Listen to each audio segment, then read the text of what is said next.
Neither Georgia, Russia, nor South Ossetia can claim to be the moral victor of the 2008 war, since all three are accused of war crimes and other heinous acts against humanity.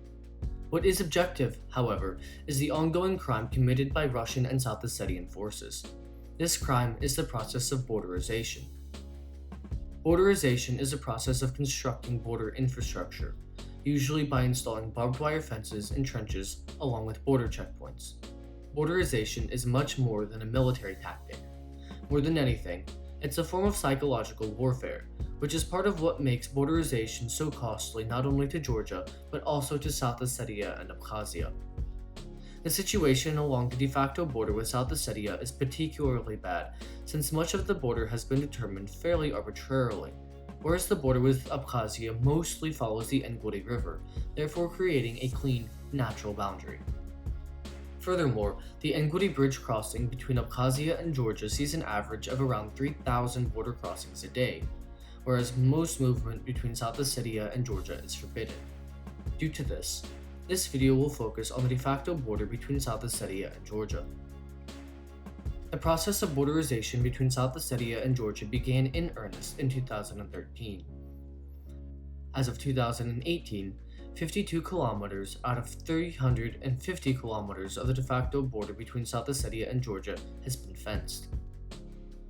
Why would Russia and South Ossetia go to such lengths to install border infrastructure along a border that has no international recognition? From the South Ossetian perspective, borderization is an attempt to give the South Ossetians a semblance of independence. How so? Currently, only Russia, Venezuela, Syria, Nicaragua, and Nauru recognize South Ossetia as an independent country. So the creation of a physical international border with Georgia gives the South Ossetian government a semblance of control over their own territory. From Russia's point of view, it gives Russia a bit of maneuverability in regards to both Georgia and South Ossetia. South Ossetia is, in reality, fully annexed by Russia considering the region's near total economic and military dependence on Russia. Furthermore, there are around 4,500 Russian troops based in the South Ossetian capital city of Tskhinvali and the village of Java, essentially making South Ossetia a Russian garrison. Due to these facts, many view the borderization of the de facto border between South Ossetia and Georgia as the preemptive construction of a Russia-Georgia border, meaning that, if Russia decides to officially annex South Ossetia, international border infrastructure is already in place. In the meanwhile, Russia can claim that they are helping South Ossetian independence.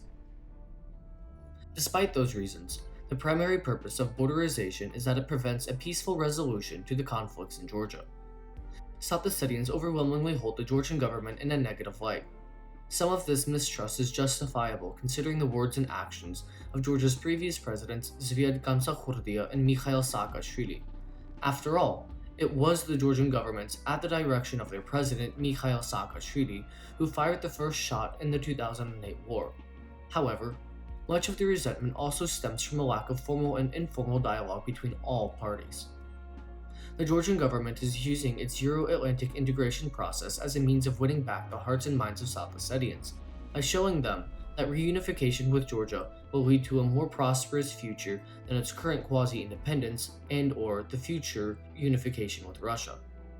By preventing South Ossetians and Georgians from interacting with each other, Russia is thereby preventing South Ossetians from seeing any changes made by the Georgian government and by the Georgian people.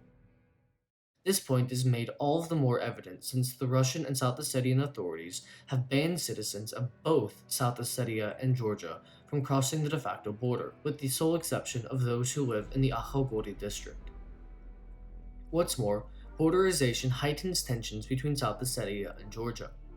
Georgians living near the border will frequently go to sleep in Georgia and wake up to find out that their house is now in South Ossetia, only to be arrested for illegal border crossing. Just as common are instances of both South Ossetians and Georgians being arrested for visiting their relatives on the other side of the border, or farmers being arrested for tending their crops along the border. Many of these farmers aren't even aware of where the border lies. These so-called illegal border crossings cause large amounts of political mistrust between Georgian and South Ossetian authorities, keeping tensions between the two high. Additionally, such arrests frequently cause uproar among the Georgian populace. This uproar is then turned into anti-South Ossetian rhetoric, which further increases South Ossetian distrust of Georgia. Of course, the worst harm is done to the people living along the borders. These people see their homes seized, their villages divided, their families split, and have no possibility of returning home. The possibility for prosperity for those living in these affected areas is almost non-existent.